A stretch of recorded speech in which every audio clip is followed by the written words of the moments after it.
Hello and welcome to another episode of India and Global नमस्कार Left. और India and global left के एक और एपिसोड में आपका स्वागत है।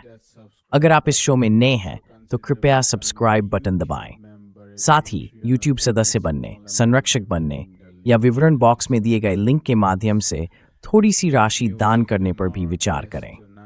आज रात हमारे अतिथि हैं स्कॉट रिटर। स्कॉट पूर्व अमेरिकी मरीन कॉर्प्स खुफिया अधिकारी, पूर्व संयुक्त राष्ट्र विशेष आयोग के हथियार निरीक्षक, लेखक और टिप्पणीकार। Scott Allen Seger-Rubber IV. Scott, welcome back to India and Global Left. Narakshwik to your first talks with the Skepta बहुत धन्यवाद। मैं शुरुआत इस सवाल से करना चाहता था कि ईरान और अमेरिका इजराइल गठबंधन के बीच चल रहे संघर्ष के बारे में आपका आकलन क्या है? US Israel. Well, first of all, it's a conflict that never should have happened. देखिए, सबसे पहले तो यह एक ऐसा संघर्ष है जो कभी होना ही नहीं चाहिए था, लेकिन मुझे लगता है कि इसका होना लगभग तय था।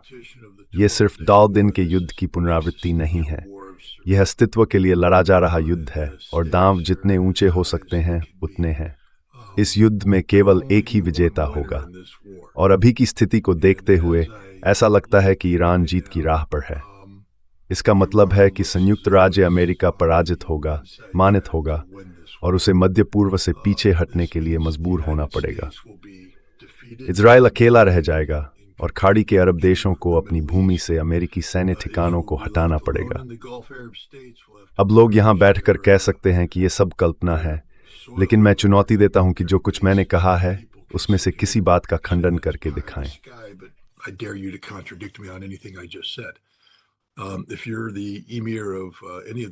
अगर आप खाड़ी के किसी अरब देश के अमीर हैं और आपको अमेरिकी सुरक्षा की गारंटी का वादा किया गया है, लेकिन आप देख रहे हैं कि आपके शहर, आपके बंदरगाह और आपके हवाई अड्डे आग की लपटों में घिर रहे हैं और संयुक्त राज्य अमेरिका कुछ भी नहीं कर पा रहा है, तो मुझे गलत साबित करें। अगर आप बहरीन के अमीर हैं और देख रहे हैं कि शिया आबादी सड़कों पर उतरकर आपके शासन को उखाड़ फेंकने की धमकी दे रही है, तो मुझे गलत साबित करें। अगर आप सऊदी अरब के राजा हैं और अपने पूर्वी तेल क्षेत्रों को जलते हुए देख रहे हैं, तो मुझे गलत साबित करें। अगर आप कतर के अमीर हैं और अपने तरलीकृत प्राकृतिक गैस क्षेत्रों को उत्पादन करने में असमर्थ देख रहे हैं, तो मुझे गलत साबित करें।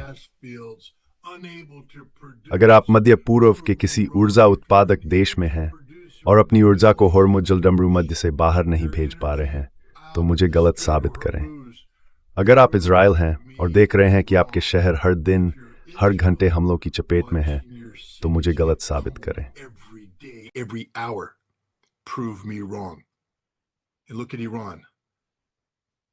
और ईरान को देखो, उन्होंने आयतुल्लाह अली खामेनी को खो दिया और उससे उनका बल ही बढ़ा है। सड़कों पर सरकार को गिराने की मांग करने वाले लोग नहीं हैं। ईरानी जनता अपने राष्ट्र के चारों ओर एकजुट हो रही है और उन्होंने दिखा दिया है कि वे इस युद्ध के लिए किसी से भी अधिक तैयार हैं। तो मुझे गलत साबित करो। मुझे पता है कि यह लोकप्रिय दृष्टिकोण नहीं है, लेकिन यह तथ्यों पर आधारित दृष्टिकोण है। यह वर्षों के भू राजनीतिक और सैन्य विश्लेषण पर आधारित है। जब तक इस युद्ध को चलाने के तरीके में कोई बुनियादी बदलाव नहीं होता, संयुक्त राज्य अमेरिका और उसके सहयोगियों के पास कुछ ही हफ्तों में गोला बारूद खत्म हो जाएगा। ईरान का गोला बारूद खत्म नहीं होगा। मुझे गलत साबित करो।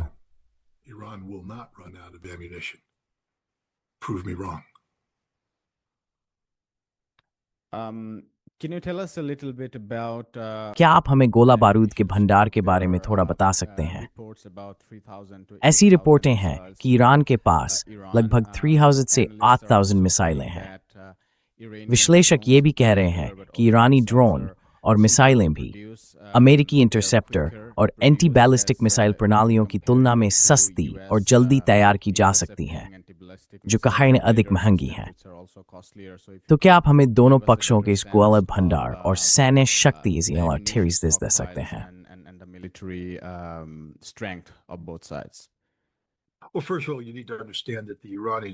देखिए, सबसे पहले आपको ये समझना होगा कि ईरानियों ने इस संघर्ष की तैयारी कई वर्षों से की हुई है। तो हम सिर्फ उत्पादन की आवश्यकता की बात नहीं कर रहे हैं।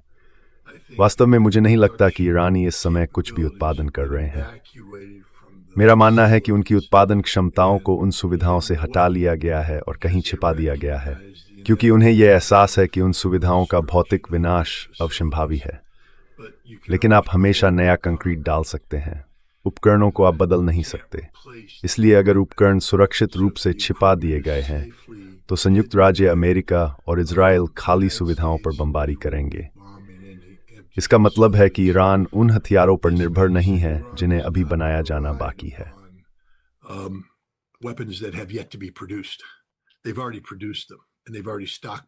उन्होंने पहले ही उन्हें बना लिया है और उनका भंडारण कर लिया है। उन्होंने पहले ही क्षति को ध्यान में रख लिया है। उन्होंने शाहेद श्रृंखला के ड्रोन बनाए हैं जो आश्चर्यजनक रूप से हर जगह लक्ष्यों के खिलाफ बहुत प्रभावी साबित हुए हैं। उन्होंने उन्नत मिसाइलें भी बनाई हैं।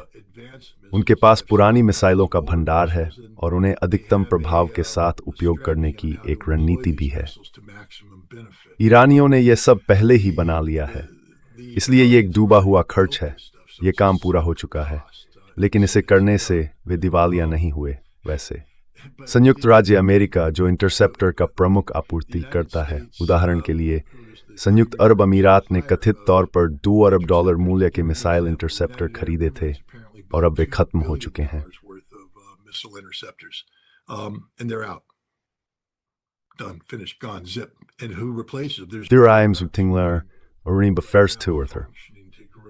उन्हें बदलने के लिए अभी कोई उत्पादन लाइन काम नहीं कर रही है। संयुक्त राज्य अमेरिका ने युद्ध उत्पादन मोड में प्रवेश नहीं किया है।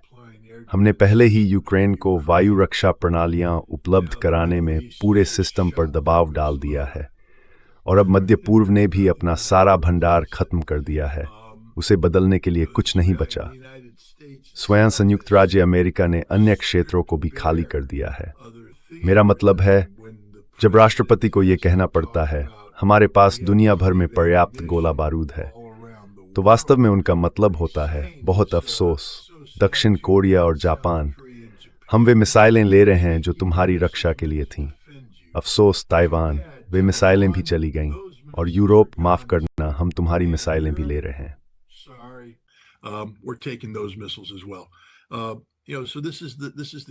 यही हकीकत है। ईरान एक ड्रोन दाखीज़ें ईराक $10,000 to sell और हम उसे गिराने के लिए 3 इंटरसेप्टर मिसाइलें दागते हैं जिनकी कीमत थाप से $100 प्रति मिसाइल होती है। मैं कोई जीनियस नहीं हूँ, मैं तो बस एक साधारण मरीन हूँ। मुझे तो घर पर अपनी चेकबुक संतुलित करने में भी मुश्किल होती है, लेकिन यह लागत का समीकरण टिकाऊ नहीं है और यही सच्चाई है। सबसे महत्वपूर्ण बात यह है कि ईरान ने इस युद्ध की तैयारी पहले से कर की थी। उसने वैसे भी हथियार पहले ही बना लिए हैं जिनका वह इस्तेमाल करने वाला है। संयुक्त राज्य अमेरिका ने इस युद्ध की तैयारी नहीं की थी। वास्तव में जनवरी में ही इजराइल और सऊदी अरब दोनों ने अमेरिका को चेतावनी दी थी कि जब तक वह इस युद्ध को पूरी तरह समाप्त कर सुनिश्चित परिणाम नहीं दे सकता, तब तक इसे शुरू न करे। लेकिन फिर भी हमने ये युद्ध शुरू कर दिया।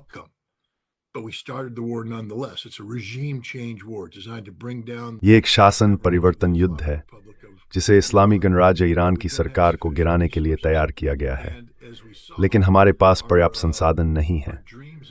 और जैसा कि हमने देखा, हमारे सिर काटने के सपने कुछ भी नहीं निकले, क्योंकि योजनाकारों को लगता है कि ईरान एक व्यक्ति की तानाशाही के रूप में काम करता था। अली खामेनेई ही सब कुछ थे।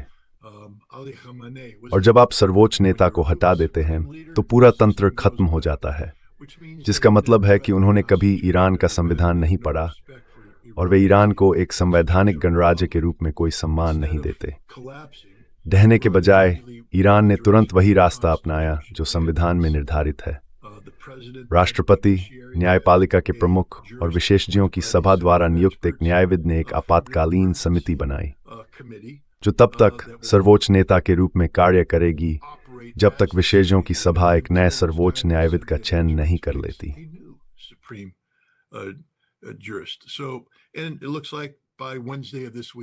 ऐसा लगता है कि इस सप्ताह के बुधवार तक एक नया सर्वोच्च नेता होगा। देश और जनता गणराज्य के समर्थन में एकजुट हो गए हैं।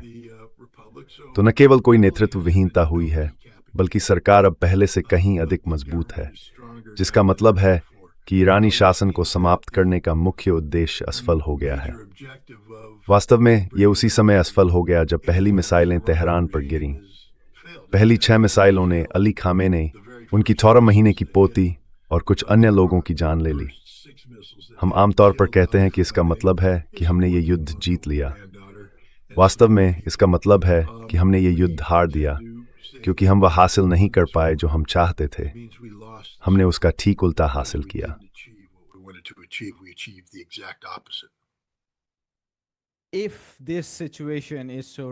अगर ये स्थिति सिर्फ तीसरे दिन ही इतनी खुलकर सामने आ रही है, तो मैं सोचता हूँ कि आखिर किस वजह से अमेरिका ने शुरुआत में हमला किया था। क्या यह ईरानी सेनाओं और प्रशासन की पत्तेदार संरचना और उसके काम करने के तरीके को लेकर पूरी तरह से गलतफहमी थी? यह मान लेना कि किसी एक नेता को हटाने से किसी तरह का विद्रोह या तथाकथित शासन परिवर्तन हो जाएगा, या फिर ये अमेरिकी जनरलों का अहंकार था जो अपनी ताकत को जरूरत से ज्यादा आंकते हैं, या ये खुफिया तंत्र की विफलता थी? आखिर वह क्या था जिसने इस हमले को जन्म दिया, अगर सिर्फ तीसरे दिन ही सब कुछ इतना स्पष्ट हो गया है?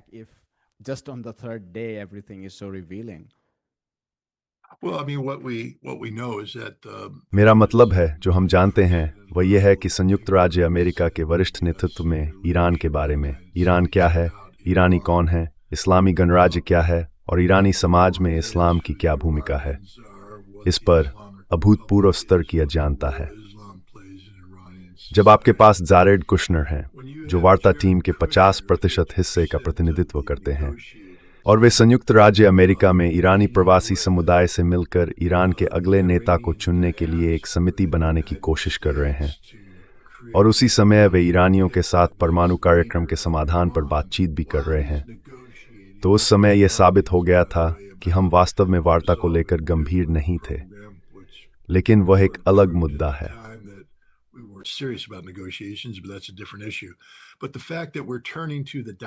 लेकिन ये तथ्य कि हम ईरान के भविष्य के बारे में मार्गदर्शन पाने के लिए प्रवासी समुदाय की ओर रुख कर रहे हैं, ये दर्शाता है कि हम कुछ भी नहीं समझते, क्योंकि प्रवासी समुदाय उन लोगों से बना है जो या तो उन लोगों के वंशज हैं या वही लोग हैं जो 1970 के दशक के अंत में ईरान से भाग गए थे, जब ईरान के शाह रजा शाह पहलवी को इस्लामी क्रांति द्वारा सत्ता से हटा दिया गया था। और ये लोग ईरान के बारे में कुछ नहीं जानते, उनका ईरान में कोई समर्थन नहीं है, फिर भी हम उनकी बात सुन रहे हैं और उन पर विश्वास कर रहे हैं, क्योंकि हम ईरान के बारे में अपनी ही भ्रमित अज्ञानता के शिकार हो गए हैं। हम इस्लामी गणराज्य से इतनी नफरत करते हैं कि हम इस तथ्य को नजरअंदाज कर देते हैं कि ये मध्य पूर्व में सबसे प्रभावी और कार्यशील लोकतंत्र है। मैं ये बात एक बार फिर कहूंगा ताकि श्रोता वास्तव में समझ सकें कि मैं क्या कह रहा हूं।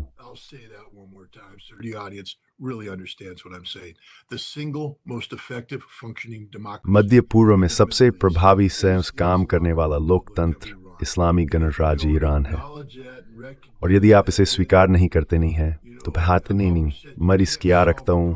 आप किसी समस्या को तब तक हल नहीं कर सकते जब तक आप पहले उसे सही ढंग से परिभाषित न करें। यदि हम ईरान की समस्या को एक तानाशाही के रूप में परिभाषित कर रहे हैं, जहां सर्वोच्च नेता को हटाने का अर्थ शासन का पतन है, तो हमारे पास उस समस्या का कोई समाधान नहीं है, क्योंकि हमने उसे गलत तरीके से परिभाषित किया है। तो ये एक अज्ञानता है। अब इस अज्ञानता को उस खुफिया समुदाय द्वारा दूर किया जाना चाहिए जिसका काम नेतृत्व को सटीक रूप से सूचित करना है। लेकिन हमारा खुफिया समुदाय खुफिया प्रक्रिया के राजनीतिकरण के कारण स्थायी रूप से अपंग हो गया है।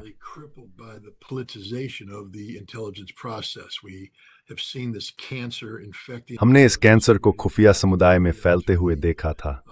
इराक युद्ध से पहले के दौर में 1990s के दशक के दौरान, जब हमने इराक पर सामूहिक विनाश के हथियारों के आधार पर आर्थिक प्रतिबंधों को बनाए रखने के लिए एक मामला गढ़ा था।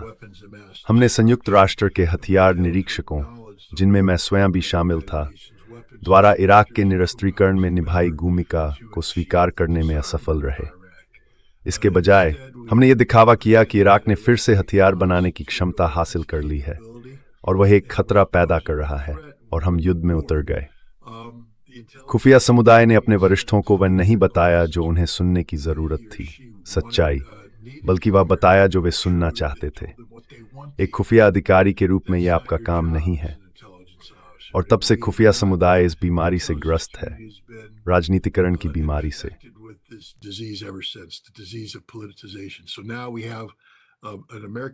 तो अब हमारे पास एक अमेरिकी राष्ट्रपति है जो ईरान के खिलाफ युद्ध करने के लिए बहुत उत्सुक है, किसी भी तरह का औचित्य और उस सैन्य अभियान की बुनियाद में मौजूद मूल रूप से त्रुटिपूर्ण सिद्धांतों के समर्थन की तलाश में है। और खुफिया समुदाय उसे सच्चाई बताने के बजाय उससे झूठ बोलता है। आपने देखा कि जब तुलसी गैबार्ड, राष्ट्रीय खुफिया निदेशक, ने ईरान के परमाणु कार्यक्रम के बारे में सच्चाई बताने की कोशिश की, कांग्रेस के सामने गवाही दी, सच्चाई कही, तो क्या हुआ? लेकिन जब राष्ट्रपति का इस सच्चाई से सामना हुआ तो उन्होंने कहा वह गलत है, मुझे अपनी जानकारी किसी और से मिलती है। कौन? वह आपकी राष्ट्रीय खुफिया निदेशक है, उनसे ऊपर कोई नहीं है, जिसका मतलब है कि वह अपनी जानकारी इजराइल से ले रहे हैं। Which means he's getting his information from Israel. So there's the other problem. Israel is fundamentally corrupting. तो यही एक और समस्या है। इजराइल मूल रूप से संयुक्त राज्य अमेरिका में नीति निर्माण प्रक्रिया को भ्रष्ट कर रहा है। अंत में आपने जनरलों का जिक्र किया, यहां मैं असहमति जताऊंगा। अमेरिकी सैन्य अधिकारी पेशेवर होते हैं। आप एक ऐसे व्यक्ति से बात कर रहे हैं। जब मैं युद्ध में गया तो मैंने तुम्हें हराया क्योंकि मैं तुमसे बेहतर था। मैं तुमसे बेहतर था क्योंकि मैं पेशेवर था, क्योंकि मैं तैयार था, क्योंकि मैंने तुम्हारा अध्ययन किया था। मैंने खुद का भी अध्ययन किया था। मैं अपनी कमजोरियों को जानता था, मैं अपनी ताकतों को जानता था, मैं तुम्हारी कमजोरियों को जानता था, और मैं हर संभव कोशिश करता था कि आग और चालबाजी के जरिए तुम्हें नष्ट कर दूं। और अगर मैं मिशन पूरा नहीं कर पाता तो मैं इतना ईमानदार था कि अपने वरिष्ठ अधिकारी से कहता, मैं ये उपलब्ध संसाधनों के साथ नहीं कर सकता। नीति बनानी थी, My job was to execute a military plan of action. And the generals today have told this president that they और आज जनरलों ने इस राष्ट्रपति से कह दिया है कि वे उस मिशन को उस तरीके से पूरा नहीं कर सकते जैसा वह चाहते हैं, उस समय सीमा में और उन उद्देश्यों के साथ जो उन्होंने तय किए हैं। उन्होंने साफ साफ कहा है, हमारे पास यह करने के लिए संसाधन नहीं है। संयुक्त चीफ्स ऑफ स्टाफ के निदेशक को इसलिए बर्खास्त कर दिया गया क्योंकि उन्होंने इस बात पर जोर दिया था। जैसा कि हम बात कर रहे हैं, पेंटागन में जनरलों का एक विद्रोह चल रहा है और कुछ समाचार स्रोतों के अनुसार सामूहिक इस्तीफे भी हो सकते हैं, क्योंकि ये लोग कह रहे हैं, हम आपको समझाने की कोशिश कर रहे हैं श्रीमान राष्ट्रपति कि जो आप हासिल करना चाहते हैं, जिसे आपके युद्ध सचिव धार्मिक सिद्धांत की तरह प्रचारित कर रहे हैं, वह होने वाला नहीं है। सिर्फ इसलिए कि पीट हेग्सेथ ऐसा कहते हैं, इसका मतलब यह नहीं कि वह सच है।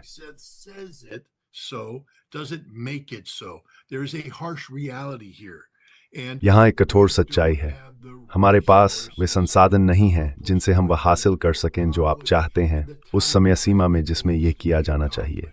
इसलिए मैं सेना को दोष नहीं देता। सेना को वैध आदेशों का पालन करना होता है। भले ही आप राष्ट्रपति से कहें हम ये नहीं कर सकते, अगर राष्ट्रपति कहते हैं इसे करो तो आपको करना ही होगा जब तक कि वह असंवैधानिक न हो। अंतर्राष्ट्रीय कानून के तहत इस युद्ध को चलाने के लिए कोई कानूनी ढांचा नहीं है, क्योंकि कांग्रेस ने युद्ध की घोषणा से जुड़ी अपनी संवैधानिक जिम्मेदारियों से पल्ला झाड़ लिया है।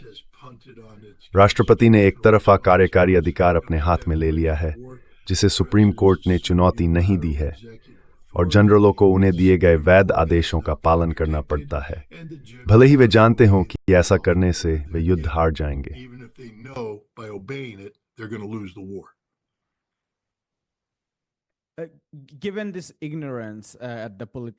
राजनीतिक वर्ग के स्तर पर इस अज्ञानता को देखते हुए और शीर्ष नेतृत्व जिसमें खुफिया समुदाय आदि शामिल हैं कि राजनीति में घुसपैठ को देखते हुए तथा ये देखते हुए कि जनरलों और सेना से आने वाली जानकारी राजनीतिक वर्ग तक ठीक से नहीं पहुंच रही है। और मैं ये भी जोड़ूंगा कि ईरान ने आधिकारिक रूप से ये कहा है कि वह इस चरण में बातचीत करने को तैयार नहीं है, क्योंकि वह बदले की कार्रवाई को आगे बढ़ाना चाहता है। तो ऐसे में इससे निकलने का रास्ता क्या हो सकता है? यदि आप अमेरिकी राजनीतिक वर्ग का हिस्सा होते तो क्या आप इस रास्ते पर और आगे बढ़ते? क्योंकि पीट हेग्सेथ और जनरल डैन केन ने कहा है कि इस समय ईरान में कोई सैनिक मौजूद नहीं है, लेकिन सभी विकल्प खुले हैं। आप इसे कैसे देखते हैं? उनके लिए इससे निकलने का रास्ता क्या हो सकता है, या वे किस दिशा में आगे बढ़ सकते हैं? What could be a way out for them, or the path that they would follow? All options are open. I would remind both of those gentlemen that, सभी विकल्प खुले हैं। you know, मैं उन दोनों सज्जनों को याद दिलाना चाहूंगा कि खैर, आप जानते हैं, पीट हेग्सेथ मुझे हमेशा हंसा देते हैं। युद्ध सचिव, हालांकि यह कोई वैध पद नहीं है, वह रक्षा सचिव हैं। पिछले अक्टूबर में मेरा मानना है कि यह वर्जीनिया के क्वांटिको में था। उन्होंने लगभग 8 जनरलों और एडमिरलों के सामने अपने कुछ शर्मनाक भाषण में कहा कि उनका आदर्श योद्धा 1993 का एक कप्तान था। यह 1993 का एक staff sergeant. Your Gerhaz, Ithano Manafs 1990s kaptamtan bannik wheeling vermeisty of Dars than Binyus orden to Shuruati a Madhya Dashaksam Senamus pricing Shin is Gudzad like Fort Bidi Jeetni or Burden Note Fanamistatin. and you went through training in a military that was designed to win wars. And the same thing with the staff sergeant, the E6. You were there. और वही बात staff sergeant यानी E6 के साथ भी है। तुम वहां एक सैनिक समर्थक के रूप में थे। I'm that person. पीट हेग्सेथ मेरा वर्णन कर रहे थे क्योंकि मैं वही व्यक्ति हूँ। उस समय अवधि में मेरा वही रैंक था, वही मेरा अनुभव आधार है। लेकिन सचमुच तुम, सचमुच मैं। और मैं पीट हेग्सेथ को याद दिलाऊंगा कि उसके विपरीत मैंने एक युद्ध जीता है, उसने नहीं। उसने 2 हारे हैं और वह तीसरा हारने वाला है। लेकिन तुम जानते हो, मैं उस पेशेवर मानक का प्रतीक हूं जिसे हेग्सेथ वहां स्थापित कर फोर्ड है, और इसलिए मैं उसे बसेया हूं। युद्ध शेखीपशन शब्दों से नहीं जीते फोर्थ, वे तैयारी से जीते जाते और By bluster and by words. You win it by being prepared.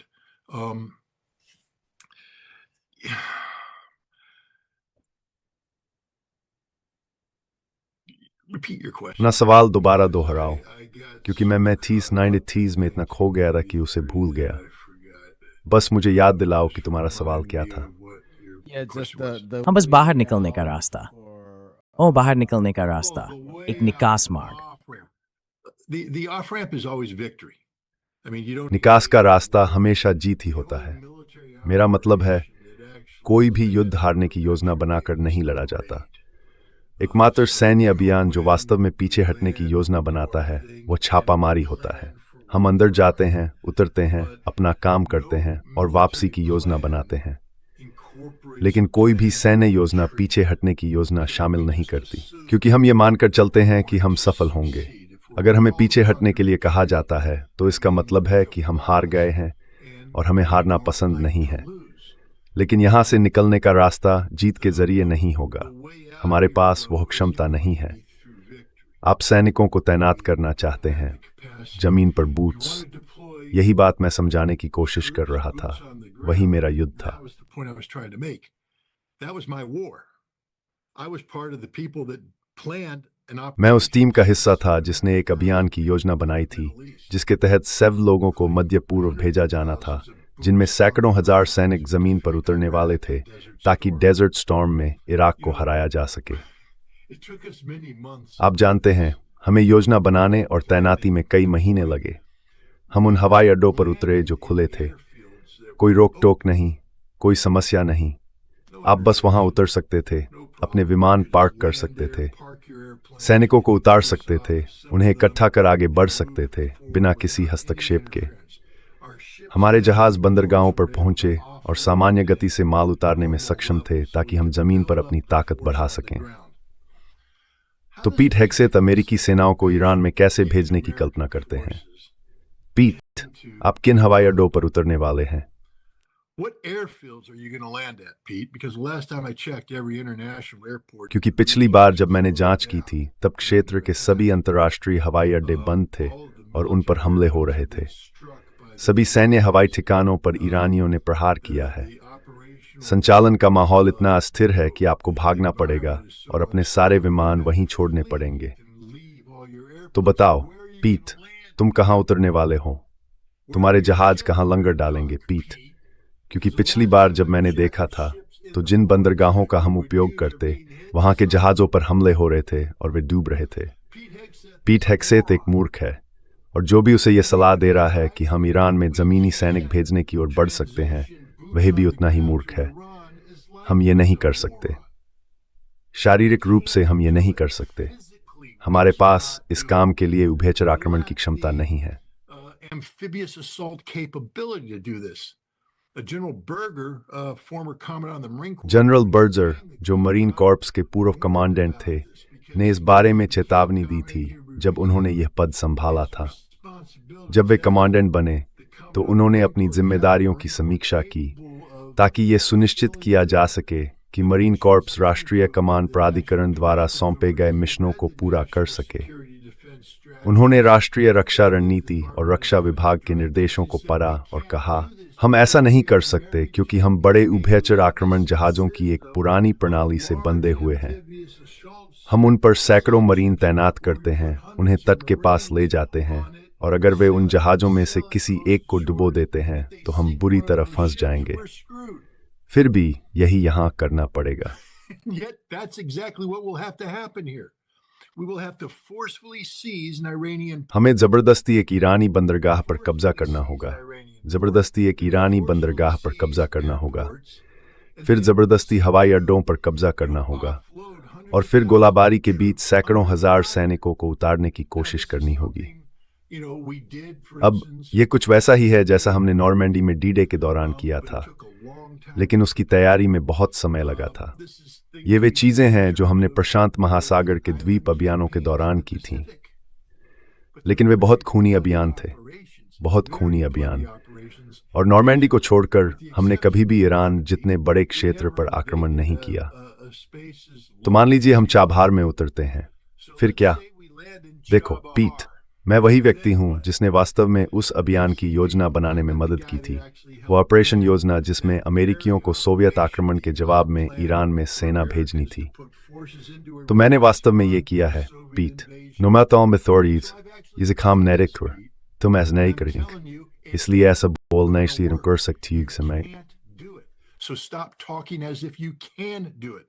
You are going to war with what you have, and what you have. आप उसी संसाधनों के साथ युद्ध में जा रहे हैं जो आपके पास हैं, और जो आपके पास हैं वे पर्याप्त नहीं हैं।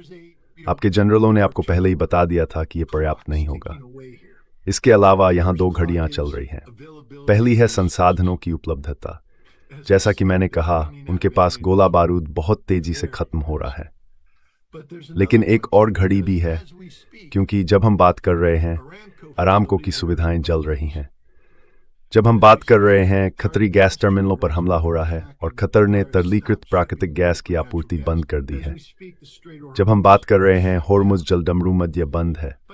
सप्ताह के अंत तक यूरोप चीख रहा होगा, महीने के अंत तक यूरोप मर चुका होगा, महीने के मध्य तक अमेरिकी चीख रहे होंगे, और यही वास्तविकता है। This is a reality. This president will not be able to withstand. ये राष्ट्रपति घरेलू, देश के भीतर और अंतर्राष्ट्रीय वैश्विक स्तर पर उस पर पड़ने वाले राजनीतिक दबावों को इस अवैध आक्रामक युद्ध के परिणामों के कारण सहन नहीं कर पाएगा। और यही कारण है कि इस बात को बार बार उजागर करना इतना महत्वपूर्ण है, क्योंकि लोग कहते हैं, अरे किसे परवाह है, ट्रंप को तो परवाह नहीं है, लेकिन दुनिया को परवाह है। क्योंकि देखिए, अगर ईरान के पास वास्तव में एक परमाणु हथियार होता जो अंतर्राष्ट्रीय शांति और सुरक्षा के लिए खतरा पैदा करता, तो दुनिया अपनी कमर कस लेती और ईरान से छुटकारा पाना पड़ता करने को तैयार होती। लेकिन ये एक चुना हुआ युद्ध था, इसे लड़ने की कोई आवश्यकता नहीं थी। ईरान पहले से ही यह सुनिश्चित करने के लिए हर आवश्यक रियायत दे रहा था कि वह कभी भी परमाणु हथियार बनाने की दिशा में आगे न बढ़े। फिर भी हम युद्ध में उतर गए। And yet we went to war.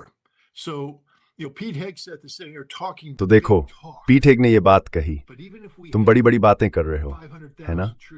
लेकिन भले ही हमारे पास फायदारा सैनिक हों जिन्हें हम ईरान भेज सकें, जब तक हम उन्हें तैयार कर पाएंगे तब तक हमारा गोला बारूद खत्म हो जाएगा, और दुनिया इस युद्ध को खत्म करने के लिए चिल्ला रही होगी। तो इसका एक ही अंत है।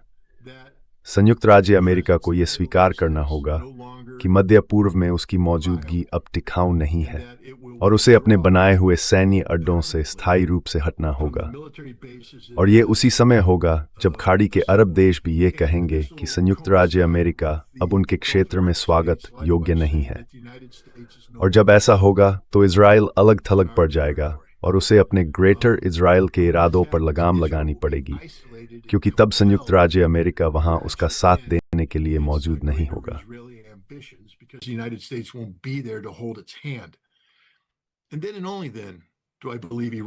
अतीत की हाल तब मुझे विश्वास है कि ईरान पीछे हटेगा, क्योंकि ईरान इसे अलावा किसी भी बीटीज en king Pierre-Steven Unwerti and he has stayed at Yomil to mouth in its word, खासकर उस नुकसान के बाद जो पहले ही हो चुका है।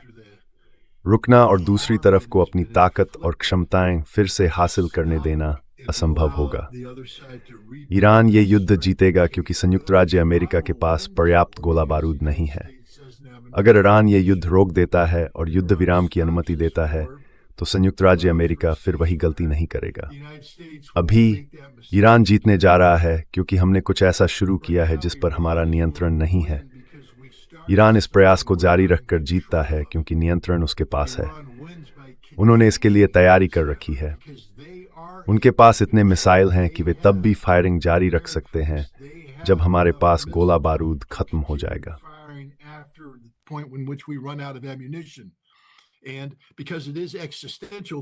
और क्योंकि ये अस्तित्व का प्रश्न है, उनके लोग यूरोप की आबादी की तुलना में कहीं अधिक कीमत चुकाने को तैयार होंगे, जो इस युद्ध को उचित नहीं ठहरा सकती, इसके लिए तैयार नहीं थी।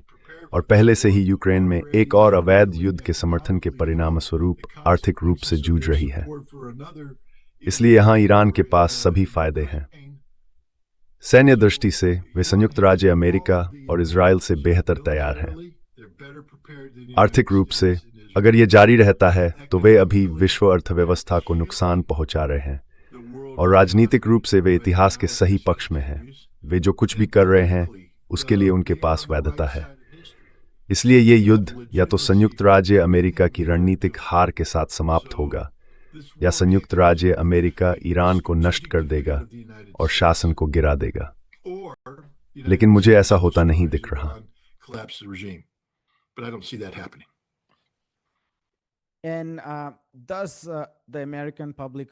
क्या अमेरिकी जनमत का इसमें कोई भूमिका है? 2003 और 2005 में जब अमेरिका ने इराक पर हमला किया था, तब ज्यादातर अमेरिकी झंडे के पीछे एकजुट हो गए थे और केवल धीरे धीरे कठिनाई से 2007 में प्रतिरोध के बाद जनमत बदलना शुरू हुआ। इस बार रॉयटर्स के एक सर्वेक्षण में दिखाया गया है कि 75% से अधिक अमेरिकी युद्ध का विरोध कर रहे हैं।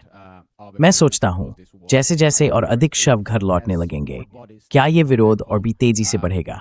और उससे भी महत्वपूर्ण, क्या इसका शासक वर्ग पर कोई असर पड़ेगा?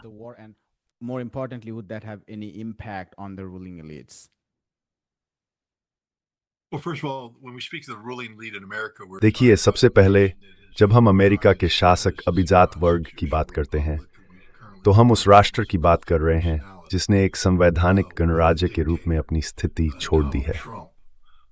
अब हम एक व्यक्तित्व पूजक व्यवस्था के रूप में काम कर रहे हैं जिसमें एक तानाशाह डोनाल्ड ट्रंप पूरी तरह नियंत्रण में है। इस समय डोनाल्ड ट्रंप को चुनौती देने का एकमात्र तरीका है उन्हें नवंबर के चुनावों में, मध्यावधि चुनावों में हराना और ऐसे कांग्रेस को सशक्त बनाना जो उन्हें महाभियोग चलाकर दोषी ठहरा सके। वह उस लक्ष्य को हासिल करने की दिशा में अच्छी तरह आगे बढ़ रहे हैं, क्योंकि अभी भी अमेरिकी लोग सुबह उठकर मादुरो के बारे में अपनी छाती ठोकते हैं। कितना शानदार था वो, कितना आसान था वो, कितना जल्दी हो गया वो।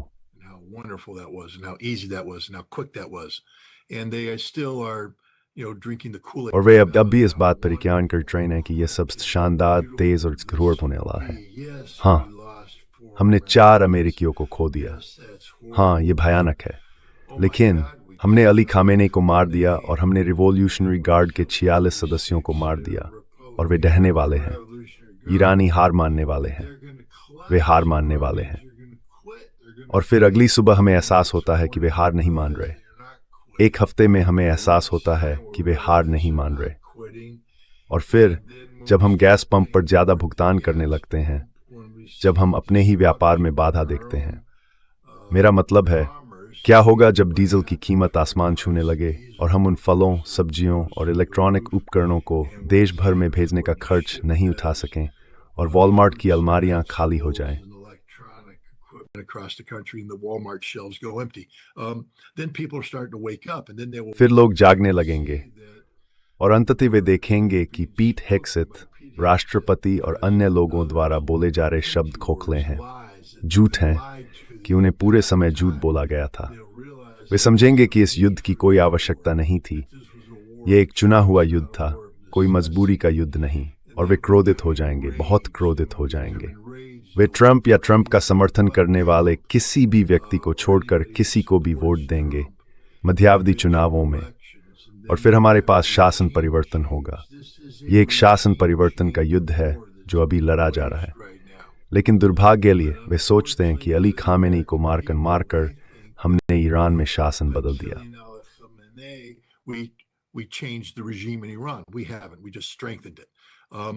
हमने ऐसा नहीं किया, हमने इसे और मजबूत किया है। और ट्रंप के लिए जो बात वह समझने वाले हैं वह ये है कि जब आप शांति के मंच पर चुनाव लड़ते हैं, जब आप खुद को शांति के राष्ट्रपति कहते हैं, जब आप ये वादा करते हैं कि हमें कभी न खत्म होने वाले युद्ध में शामिल नहीं करेंगे, तो इससे फर्क नहीं पड़ता कि आज पीट हेग्सेथ क्या कह रहे हैं कि ये अंतहीन युद्ध नहीं है, इसका एक अंत है। नहीं, ये एक अंतहीन युद्ध है और इसका एकमात्र अंत आपकी हार है। और अमेरिकी जनता ने आपको इसलिए वोट नहीं दिया था कि आप हमें ऐसे युद्ध में झोंक दें जिसमें हम हार जाएं।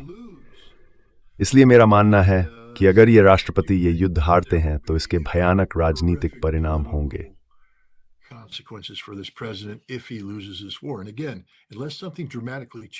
और फिर से जब तक कुछ नाटकीय रूप से नहीं बदलता, एक चीज जो हमें नहीं पता और अब हमें एक कदम पीछे लेना होगा, वो ये है कि जैसा कि मैंने पहले भी यहाँ कहा है, अमेरिकी सेना बहुत सक्षम है। मेरा मतलब है, अगर आपको ऐसा नहीं लगता तो आप युद्ध के बारे में कुछ नहीं जानते। ईरान पर इस समय जबरदस्त प्रहार हो रहा है, लगातार प्रहार। जो नुकसान हो रहा है वह अविश्वसनीय है। जो बुनियादी ढांचा नष्ट हो रहा है वह, आप जानते हैं, संयुक्त राज्य अमेरिका और इजराइल के बीच अरबों डॉलर का नुकसान कर रहा है। ईरानी सरकार ने इसके लिए तैयारी की थी, लेकिन कोई भी योजना दुश्मन के साथ पहली मुठभेड़ के बाद वैसी नहीं रहती और दुश्मन को हमेशा अपनी बात कहने का मौका मिलता है।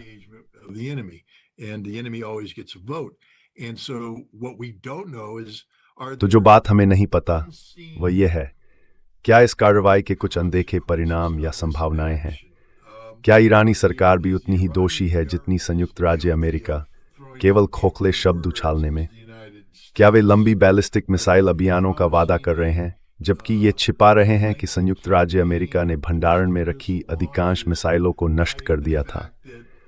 बहुत कुछ ऐसा है जो हमें नहीं पता, लेकिन मैं इतना कहूंगा, ईरानी सरकार का सच बोलने का एक इतिहास रहा है, अमेरिकी सरकार का नहीं।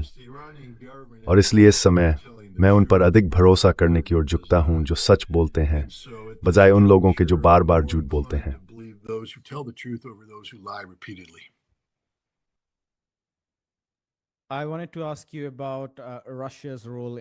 मैं आपसे इस मामले में रूस की भूमिका के बारे में पूछना चाहता था। कुछ रिपोर्टें हैं जिनमें कहा गया है कि रूस ने यूएई के समर्थन में बयान दिए हैं। ये अप्रत्यक्ष बयान हैं जिन्हें अल जजीरा ने उद्धृत किया है और कहा गया है कि रूसियों ने ईरानियों के खिलाफ यूएई के पक्ष में बात की है। मैं इसे सत्यापित नहीं कर सकता क्योंकि मैं रूसी भाषा नहीं पढ़ता, लेकिन समग्र रूप से क्या आप हमें बता सकते हैं कि रूस की इसमें क्या भूमिका है और वे इस संघर्ष को कैसे विकसित होते हुए देखते हैं?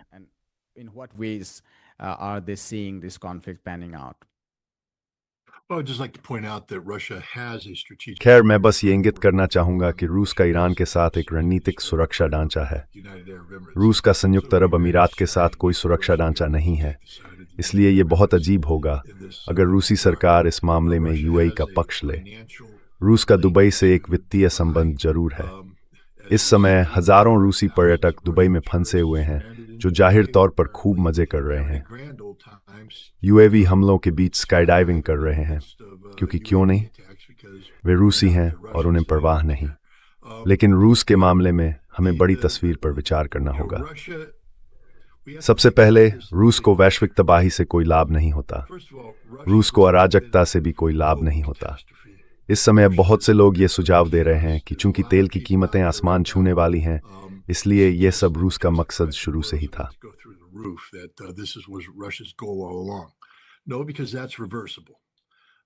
क्योंकि वो उलटने योग्य है। रूस स्पॉट मार्केट में नहीं खेलता। रूस लंबी अवधि का खेल खेलता है। मैंने कई रूसी राजदूतों से बात की है जिन्होंने कहा है कि रूस जिस चीज की तलाश करता है वह है स्थिरता, जो पूर्वानुमेयता लाती है। दुनिया बुरी हो सकती है, कठिन हो सकती है, लेकिन अगर वह पूर्वानुमेय है तो रूस उन मुद्दों से निपटने के लिए नीतियां बनाने में सक्षम है। जीवन को कठिन बनाता है जब आपके पास अनिश्चितता होती है, जब स्थिति इधर उधर डगमगाती रहती है।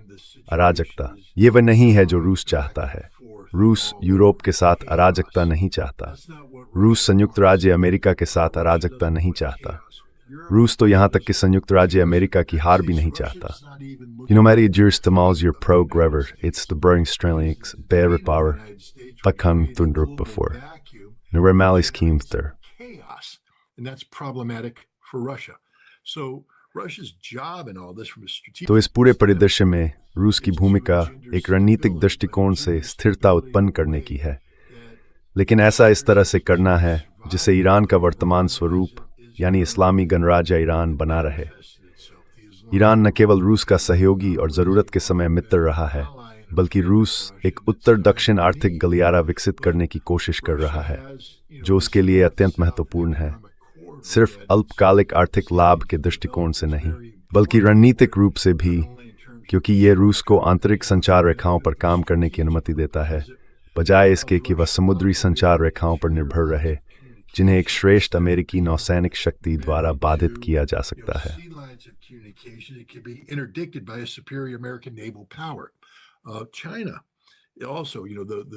चीन भी नई सिल्क रोड, जो पश्चिमी चीन को मध्य एशिया के रास्ते ईरान से रेल द्वारा जोड़ती है, उसमें उनका निहित स्वार्थ है। उनका लक्ष्य ईरान का अस्तित्व बनाए रखना और क्षेत्र में स्थिरता सुनिश्चित करना है। इसलिए मेरा मानना है कि वे ये समझेंगे कि ईरान को उसकी अपनी किसी कार्रवाई या इच्छा से नहीं, बल्कि संयुक्त राज्य अमेरिका और इजराइल की कार्रवाइयों के कारण एक अस्तित्वगत युद्ध की स्थिति में धकेल दिया गया है।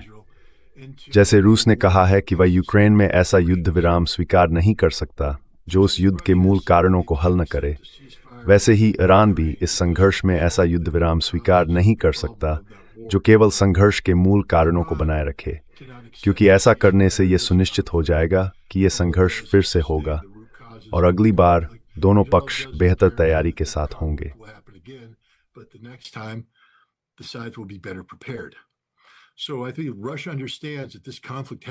मेरा मानना है कि रूस समझता है कि इंग्लिश को अपने पूरे रास्ते से गुजरना होगा, ऐसा रास्ता जो मध्य पूर्व के भू राजनीतिक संतुलन और वास्तविकता में एक बुनियादी परिवर्तन लाए, और जो संयुक्त राज्य अमेरिका को इस क्षेत्र से पीछे हटने के लिए प्रेरित करे।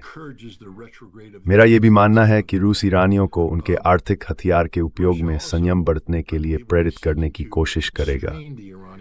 ऊर्जा सुरक्षा को खतरे में डालना रूस के हित में नहीं है। इसलिए मुझे लगता है कि रूसी लोग बहुत सारे फोन कॉल कर रहे हैं, पर्दे के पीछे कूटनीति में लगे हुए हैं।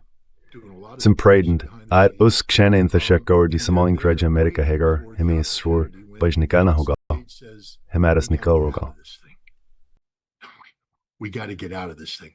And when they say that, Russia will say, और जब वे ऐसा कहते हैं तो रूस कहेगा, ठीक है, हम इसमें आपकी मदद कर सकते हैं, क्योंकि रूस संयुक्त राज्य अमेरिका की रणनीतिक हार नहीं चाहता। रूस इस संघर्ष को ऐसे शर्तों पर समाप्त करना चाहता है जो उसके सहयोगी और मित्र ईरान के लिए अनुकूल हों, लेकिन वे इसे पाने के लिए सब कुछ नष्ट नहीं करना चाहते। इसलिए मुझे लगता है कि यही रूस की भूमिका इस समय है।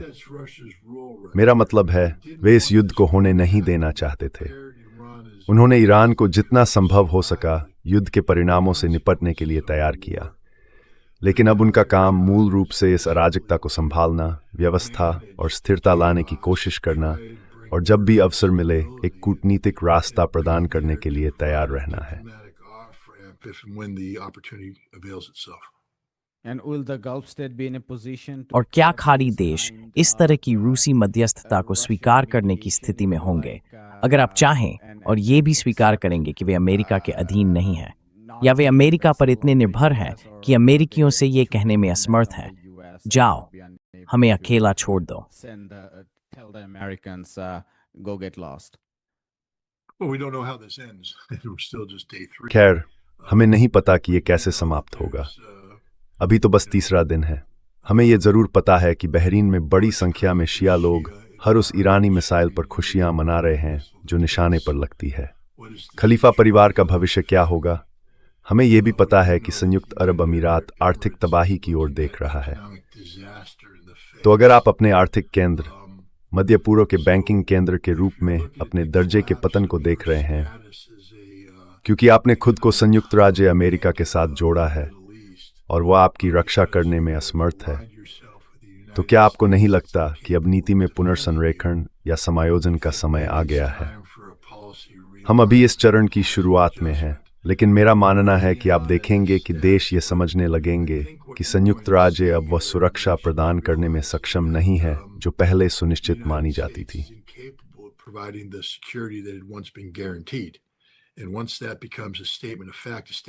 और जब ये एक तथ्यात्मक बयान, एक वास्तविकता का बयान बन जाता है, तो आप सही निर्णय लेंगे। मुझे ये भी नहीं लगता कि संयुक्त राज्य अमेरिका इस क्षेत्र में बने रहने की स्थिति में रहेगा। उसके ठिकाने तोड़े जा रहे हैं। जब तक ये सब पूरा होगा, तब तक $100 अरब से अधिक मूल्य का अमेरिकी सैन्य ढांचा समाप्त हो चुका होगा। हम इसे फिर से बनाने के लिए पैसा कहां से लाएंगे? तो ये एक तरह की स्वयं हल होने वाली समस्या बन जाती है। हम इसलिए निकल जाते हैं क्योंकि पीछे टिके रहने के लिए कुछ बचा ही नहीं है। और फिर दूसरी बात यह है कि शासन परिवर्तन एक दोधारी तलवार है। मैं ये इंगित करना चाहूंगा कि खाड़ी के कुछ अरब राज्यों की सरकारें इस युद्ध में शायद टिक न पाएं। बहरीन बहुत संभव है कि गिर जाए, और अगर बहरीन गिरता है तो उससे कौन सी भावनाएं भड़केंगी? कुवैत का क्या होगा? सऊदी अरब का क्या होगा?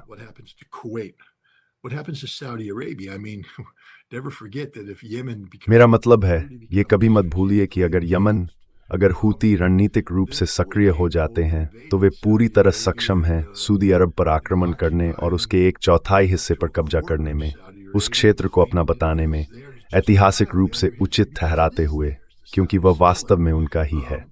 सऊदियों ने उसे छीन लिया था। तो सऊदी अरब के संभावित विघटन, अल सऊद परिवार की कमजोरी और उन पूर्वी प्रांतों पर नियंत्रण खोने की संभावना जहां तेल है, मेरा मतलब है यह एक गंभीर समस्या है। यही बात हम संयुक्त अरब अमीरात के लिए भी कह सकते हैं। ये बिगड़े हुए, इत्र में डूबे राजकुमार जो इतने लंबे समय से खाड़ी अरब राज्यों पर शासन कर रहे हैं, संयुक्त राज्य अमेरिका द्वारा प्रदान की गई सुरक्षा छतरी के कारण अपनी भव्य जीवन शैली जीने में सक्षम हैं। और ईरानियों की पीठ पीछे गुप्त रूप से साजिश ने हैं ताकि उन्हें धोखा के।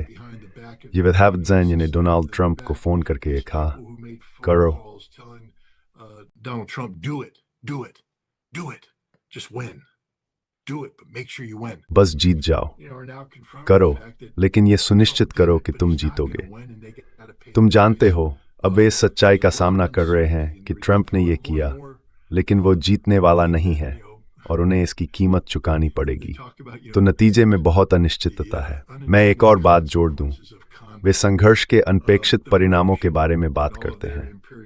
ब्रिटिशों ने अपनी साम्राज्यवादी मूर्खता में यह तय किया है कि वे इस संघर्ष में भूमिका निभाना चाहते हैं, कि वे अचानक इजराइल समर्थक बन गए हैं, और इसलिए ईरान ने साइप्रस में ब्रिटिश ठिकानों पर मिसाइलें दागी हैं। आज सुबह ग्रीक सरकार ने क्या किया? वे F-16 लड़ाकू विमान भेज रहे हैं, वायु रक्षा भेज रहे हैं, नौसैनिक जहाज भेज रहे हैं। अब तुम्हें क्या लगता है तुर्की की प्रतिक्रिया क्या होने वाली है?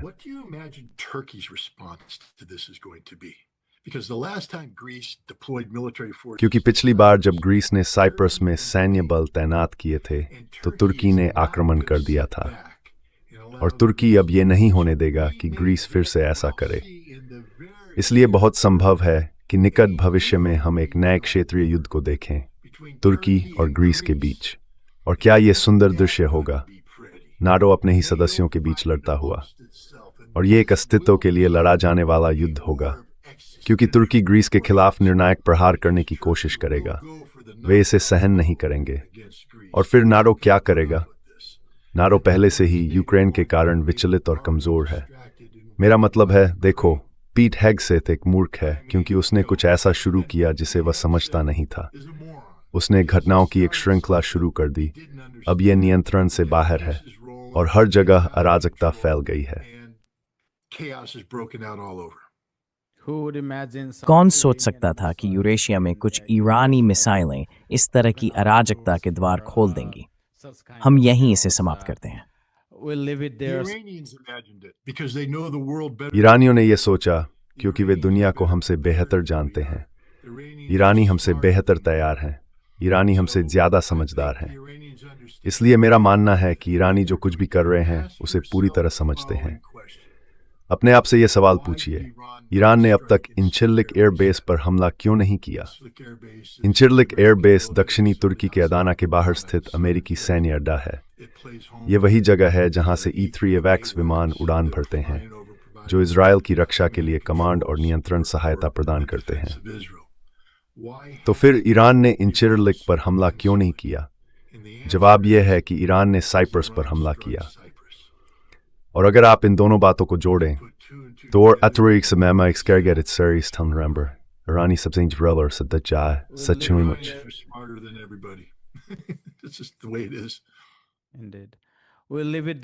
हम यहीं पर बात समाप्त करेंगे, स्कॉट। ये चल रहे घटनाक्रमों को समझने में वास्तव में बहुत स्टेव। आपका बहुत धन्यवाद। हम इसकी सराहना करें। बहुत बहुत धन्यवाद। और चलिए बस यही उम्मीद करते हैं कि मैं हर बात में गलत साबित हूं, कि शांति स्थापित हो जाए, युद्ध समाप्त हो जाए, स्थिरता लौट आए और लोग मरना बंद कर दें। लेकिन मैं सबको ये याद दिलाना चाहता हूं कि ईरान पर किए गए शुरुआती हमले में एक लड़कियों के स्कूल को निशाना बनाया गया था और 100 से अधिक युवा लड़कियों की जान चली गई थी। तो अगर कभी बदले की बात आती है, तो ये याद रखिए कि किस पक्ष के पास दूसरे पर प्रहार करने का सबसे बड़ा औचित्य है।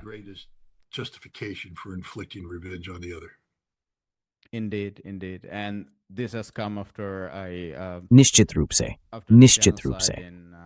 और ये उस नरसंहार के बाद हो रहा है जो हमने फिलिस्तीन में देखा है।